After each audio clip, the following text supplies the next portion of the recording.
हम सबको उनका सम्मान उसी के तरीके से करना चाहिए और उसी तरीके से मानना भी चाहिए, अपने तरीके से नहीं।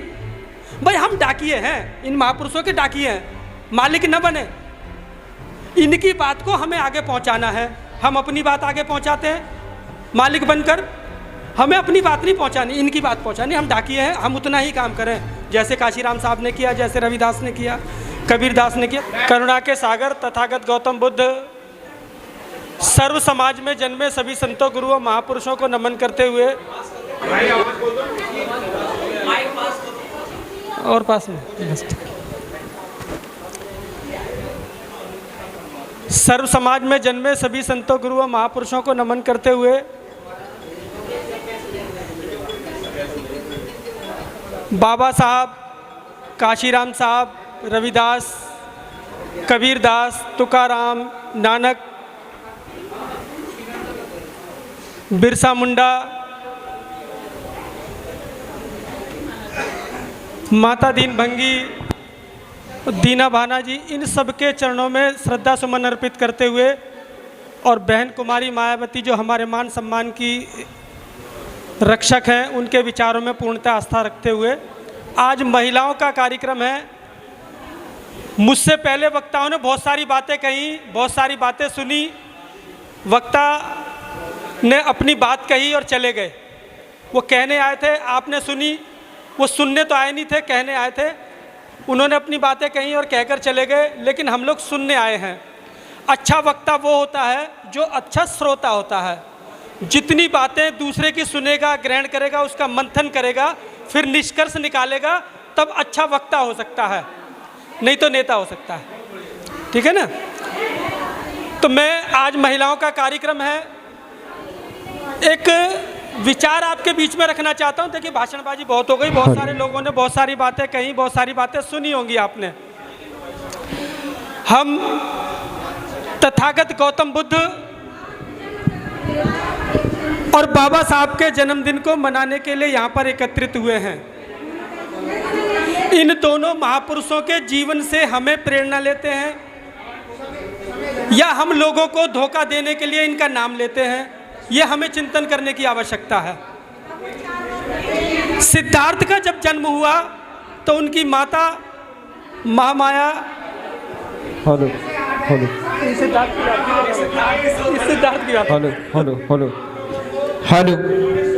जब सिद्धार्थ का जन्म हुआ, कृपया करके शोर न मचाएं, इनकी भी बात सुन लीजिए। और उनकी माता महामाया खत्म हो गई तो उनकी मौसी गौतमी ने उन्हें पाला। हम जिन लोगों के उदाहरण देते हैं, जिन लोगों की बातें करते हैं, वहां पर सौतेली माताएं कभी बच्चों को प्यार नहीं करती और वो खुद की माताएं भी ये आरोप लगाती हैं कि हमारे बच्चे हमारा सम्मान नहीं करते, हमारी इज्जत नहीं करते। लेकिन हम ऐसी माताओं का जिक्र कर रहे हैं, ऐसी माताओं का अभिनंदन कर रहे हैं जिन्होंने हमारे महापुरुषों को महापुरुष बनाया। उन माताओं का, उन महापुरुषों के जीवन में बहुत बड़ा योगदान है। अगर वो माताएं नहीं होती तो वो लोग महापुरुष नहीं होते, कभी नहीं होते। लेकिन आदत है ना, ये समाज, ये देश या ये विश्व चढ़ते सूरज को सलाम करता है। हम तथागत बुद्ध की बात करेंगे, बाबा साहब की बात करेंगे, रविदास की बात करेंगे, कबीरदास की बात करेंगे, बहुत सारे महापुरुषों की बात करेंगे, काशीराम जी की बात करेंगे। लेकिन कहीं ना कहीं उस परिवार की जो महिलाएं हैं, किसी भी रूप में, चाहे वो माताएं हैं, चाहे बहनें हैं, चाहे उनकी पत्नियां हैं, उन्होंने अपना जीवन इनके पीछे लगा दिया, तब ये महापुरुष बने, नहीं तो नहीं बनते। माता रमाबाई अगर पूरे परिवार का भार अपने कंधों पर न लेती, पूरे परिवार में डॉक्टर अंबेडकर भी आते हैं, पूरे परिवार का भार अपने कंधों पर न लेती और डॉक्टर अंबेडकर का भार भी अपने कंधों पर न लेती, तो आज वो हमारे बाबा साहब नहीं होते, वो पूरे विश्व के महापुरुष नहीं होते। अगर सिद्धार्थ बुद्ध बन पाए तो उसमें जितना बलिदान माता गौतमी का है, उतना ही उनकी पत्नी यशोधरा का भी है। मैं अभी बता रहा था और कुछ मैं आता रहता हूँ यहाँ पर, तो कुछ महिलाएं भी कहती भाई हमारे बच्चों को समझाना सागर साहब, सबको समझाते रहते हो, हमारे बच्चे हमारी बात नहीं मानते, इज्जत नहीं करते। महिलाओं का कार्यक्रम है और देखो महिलाएं, अब मेरा जब नंबर आया तो सबसे पहले खिसकी हैं।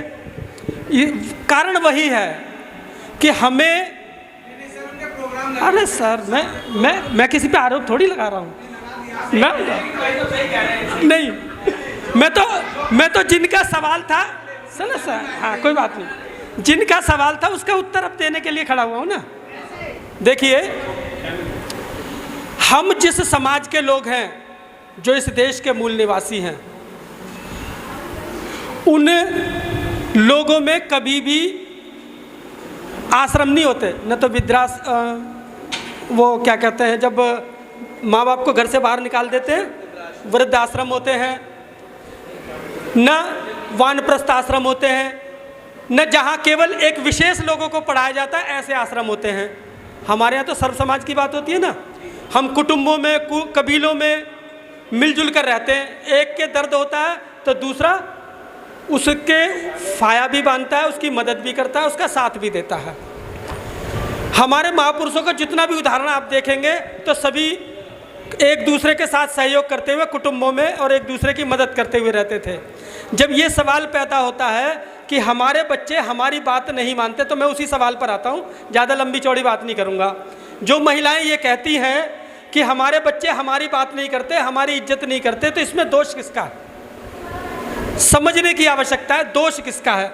देखिए, एक लड़की पैदा हुई, उसकी एक उम्र में शादी हुई, उम्र कोई भी रख लीजिए, मान लीजिए 20 साल की उम्र में उसकी शादी हो गई, तो 20 साल की उम्र में लड़का हो या लड़की हो, हर एक के शरीर से यौवन फूटता है तो महक आती है, महक आती है, शरीर महकता है, पसीने में भी महक आती है।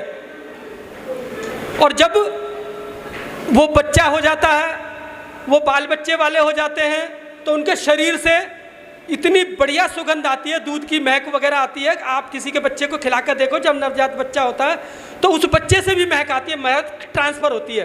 वो जो महक है माँ से बच्चे में ट्रांसफ़र होती है, और हर कोई उस बच्चे को खिलाने के लिए लालायित होता है। किसी का भी बच्चा हो, लोग कहते हैं जरा देना, मैं खिला कर लाऊं, क्योंकि उस बच्चे में से महक आती है, महक आती है। हर कोई उस क्षण को छोड़ना नहीं चाहता। लेकिन ऐसा क्या होता है कि बड़ा होकर वही बच्चा लोगों को चुभने लग जाता है, माँ बाप को भी चुभने लग जाता है, उस माँ को भी चुभने लग जाता है। तो उसका कारण ये है, हमने उस बच्चे का जैसे ही थोड़ा सा बड़ा हुआ, उसका दाखिला कराया स्कूल वगैरह में। दाखिला इसलिए मिल गया क्योंकि बाबा साहब ने हमारे लिए व्यवस्था कर दी थी, उससे पहले किसी ने व्यवस्था की नहीं थी, तो दाखिला नहीं मिला। लेकिन वहाँ दाखिला मिल गया, बच्चा पढ़ने जाने लगा।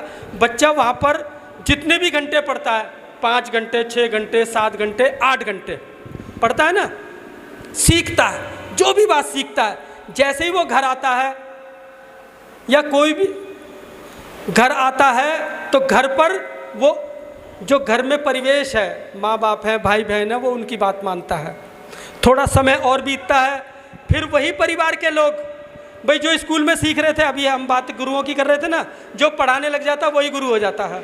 अब वो सही पढ़ा रहा है या गलत पढ़ा रहा है, ये तो वही जाने, या पढ़ने वाले जाने। लेकिन समाज ये कहता है कि पहला गुरु माँ होती है, किसी भी बच्चे की माँ होती है ना गुरु। भाई मैं गलत कह रहा हूँ तो मुझे टोक देना। पहली माँ गुरु होती है ना, फिर दूसरा गुरु पिता होता है, उसके बाद सारे गुरु पैदा होते हैं। जो भी सही रास्ता बताएगा वो हमारा गुरु, और जो सही रास्ता नहीं बताता वो हमारा गुरु नहीं है। लेकिन जब हमने स्कूल में दाखिला करा दिया या समाज में वो बच्चा निकलता है, जब लोग उसे अच्छी अच्छी बातें बताते हैं, तो वही जो परिवार के लोग हैं वो जाकर कुछ लोगों से परिचय कराते हैं, परिचय कराते हैं कि भाई यहाँ पर हाथ जोड़, यहाँ पर मत्था टेक। तो बच्चा पूछता भाई ये कौन है, कि ये तेरी वो वाली माँ है। अच्छा, यहाँ हाथ जोड़, कि ये तेरी वो वाली माँ है, ये वो वाली माँ है। 20 माँ से मिलवा देते हैं। 20 साल की उम्र में किसी महिला की शादी हुई थी, तब उसके शरीर से सुगंध आती थी। जब बच्चा उत्पन्न हुआ उसके बाद और ज़्यादा सुगंध आती थी। लेकिन अब बच्चा 20 साल का हो गया है, तो अब वो जो माँ जो अपने 20 साल की उम्र में बहुत सुंदर थी, जो महक आती थी, अब तो 40 साल की हो गई ना, 40 साल की हो गई, तो अब शरीर से बदबू आती है कि वो दिन हवा हुए जब पसीना गुलाब होता था, अब तो पसीने से बदबू आती है। तो पसीने से अब बदबू आने लगी। अब एक दो दांत भी माँ के गिरने लगे, कहीं कहीं पीले भी होने लगे, पायरिया भी आने लग गया।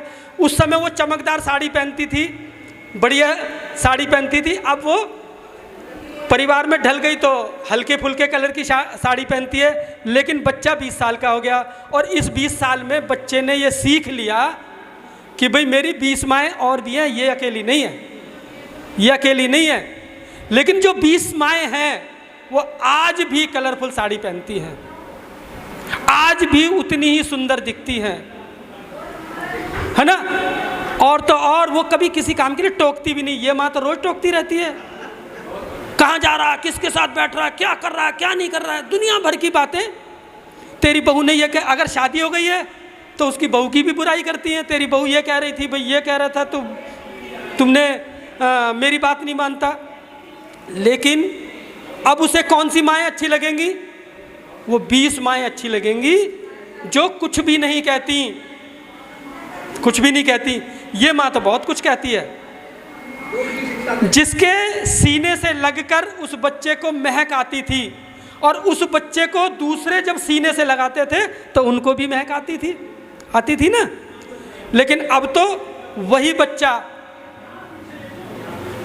बच्चे को वो माँ भी बुरी लगती है और उस माँ को बच्चा भी बुरा लगता है। तो फिर माँ ये कहती है कि बच्चे मेरी बात नहीं मानते, मुझे अपमानित करते हैं। तो बुद्ध ने एक बात कही है कि अगर कोई भी समस्या है तो उसका कारण है, और कारण है तो निवारण भी है। बस करना क्या है, आपको सही मार्ग की तलाश करनी है और उस पर चलना है। कोई इसमें पैसे खर्च नहीं होते, कोई समय नहीं लगता, कभी भी चल सकते हैं, रात को भी चल सकते हैं, दिन में भी, दोपहर में भी, सर्दी गर्मी बरसात कभी भी चल सकते हैं ना। और कोई ऐसा भी नहीं कि रोकने वाला है। बस हमें समझ में आ जाना चाहिए कि सही क्या है और गलत क्या है, और सही बात का पता हो जाना चाहिए। तो उस माँ को करना क्या है? उस माँ को जो ये कहती है मेरे बच्चे मेरी बात नहीं मानते, उस माँ को करना क्या है? जैसे हम कोई पौधा लगाते हैं, किसी घर में पौधा लगाते हैं ना, पौधा लगाते हैं तो शुरू में वो झुक जाता है इधर इधर उधर, क्योंकि उसमें ताकत नहीं होती। तो हम उसे सहारा देते, एक डंडी लगाते हैं, साथ में डंडी लगाते नहीं लगाते, डंडी लगाते हैं, डंडी के साथ उसे बांध देते हैं। तो फिर वो पौधा जब ताकतवर होने लग जाता है तो फिर उस डंडी की जरूरत नहीं पड़ती, फिर वो पौधा खुद अपने आप ताकतवर होने लग जाता है। तो उस माँ को भी ये कहना है जो आज ये कहती है कि मैं बच्चे मेरी बात नहीं मानते, ठीक है ना, कि बच्चे मेरी बात नहीं मानते, बच्चे मैंने इनके लिए जीवन लगा दिया, मैंने ये किया वो किया, लेकिन आज मेरे बच्चे बात नहीं मानते। तो उन्हें यही करना है कि सुबह सबसे पहले उठते हुए उस बच्चे को ही टोकना है कि सुन मैं तेरी माँ हूँ, चाहे बेशक एक चाटा मारना पड़े, कहते मैं ही तेरी माँ हूँ, कोई और माँ नहीं है, सिंगल केवल मैं तेरी माँ हूँ। और दूसरे लोग बताएं कि ये तेरी माँ है, ये तेरी माँ है, ये तेरी माँ है, तो ना, मैं ही तेरी माँ हूँ। अगर तेरा गंद धोया है तो मैंने, निलाया है मैंने, धुलाया मैंने, ठीक है ना, पाला पोसा मैंने, सब कुछ। तो 20 साल का नहीं, वो 100 साल का हो जाएगा, तब भी उसे याद रहेगा कि मेरी एक ही माँ है, ठीक है ना। गौतम की माँ एक ही है ना, हम जानते हैं ना, गौतमी।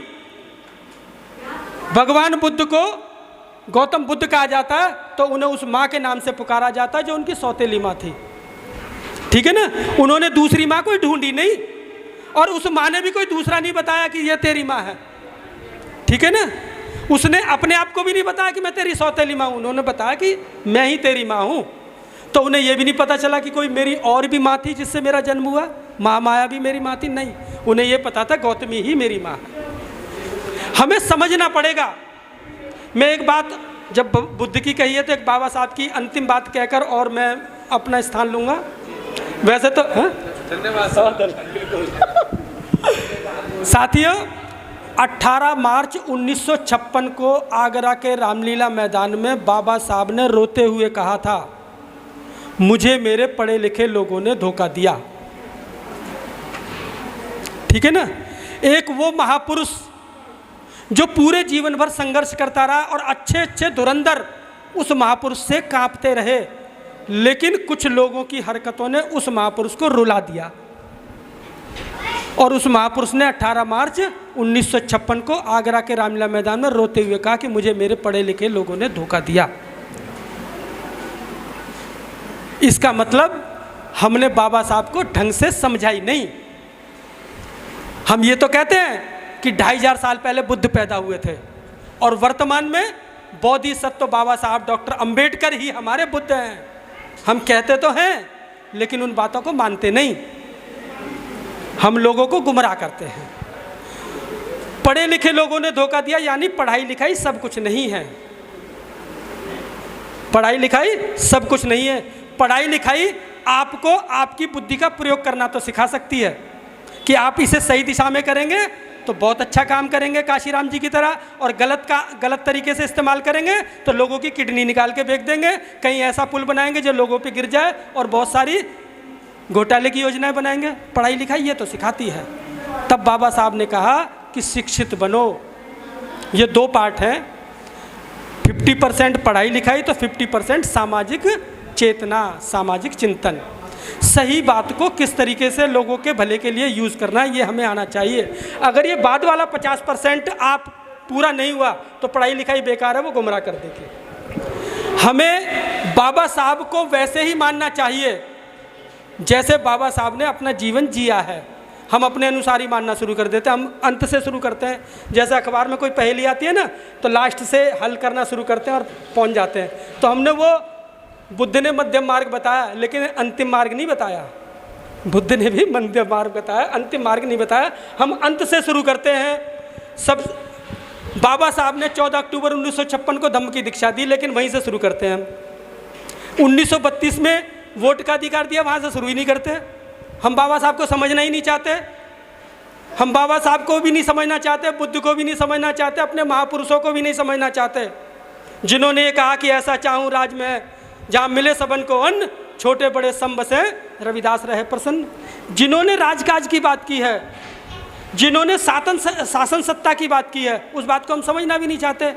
वृहदत्त मौर्य की हत्या हो गई, पुष्यमित्र शुंग ने मार दिया, और अखंड भारत में कोई एक आदमी ऐसा पैदा नहीं हुआ जो वृहदत्त मौर्य की उस हत्या का बदला ले सके, क्योंकि हमारी शासन सत्ता की सोच नहीं है ना, हमारी सोच तो कहीं और लग गई।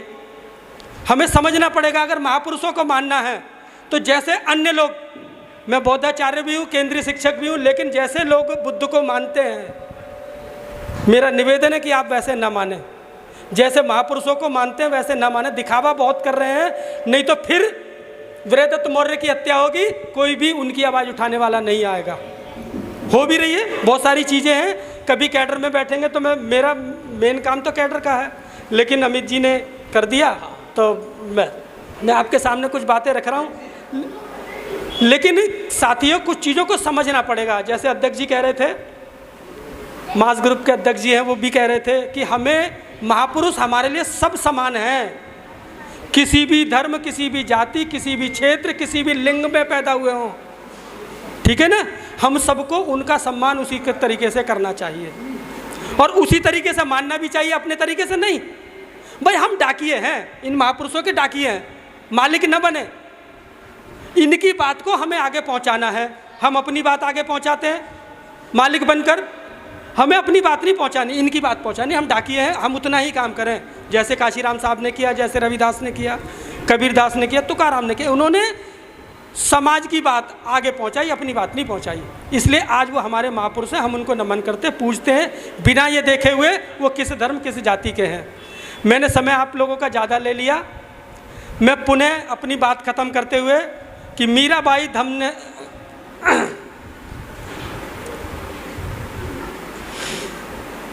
मीरा जी की बात भूल गया मैं, नहीं चला अभी नहीं करूँगा। नहीं। भीमाबाई धन्य है, धन्य भीम नित्योय, और तो सम बाबा जगत में भयो न आगे होए। मैं पुनः आप सभी को बाबा साहब डॉक्टर भीमराव अंबेडकर तथागत गौतम बुद्ध के जन्मदिन की बहुत बहुत बधाई देता हूँ, मंगल कामनाएं देता हूँ। मेरा नाम रमेश सागर है, मंडावली में रहता हूँ, बहुजन समाज पार्टी का कार्यकर्ता हूँ, और जो संसद पर जो मेला लगता है उसका उपाध्यक्ष हूँ। वहाँ मेले की हम व्यवस्था करते हैं, सबको बराबर देते हैं, बिना ये देखे हुए कि कोई किसी भी पार्टी का है, किसी भी संगठन का है, कहीं भी है, बराबरी से बात करते हैं। और जब से मैं कार्यक्रम में आया हूँ आपने देखा होगा शांति से बैठे हैं। यहाँ पर हम सुनने के लिए आए हैं, तो सुनने के लिए आए हैं। हम कहीं भी समय देते हैं तो समाज में अपनी भागीदारी ईमानदारी के साथ दें, नेता बनकर ना दें। जय भीम, जय भारत, नमो बुद्धाय। धन्यवाद सरकार।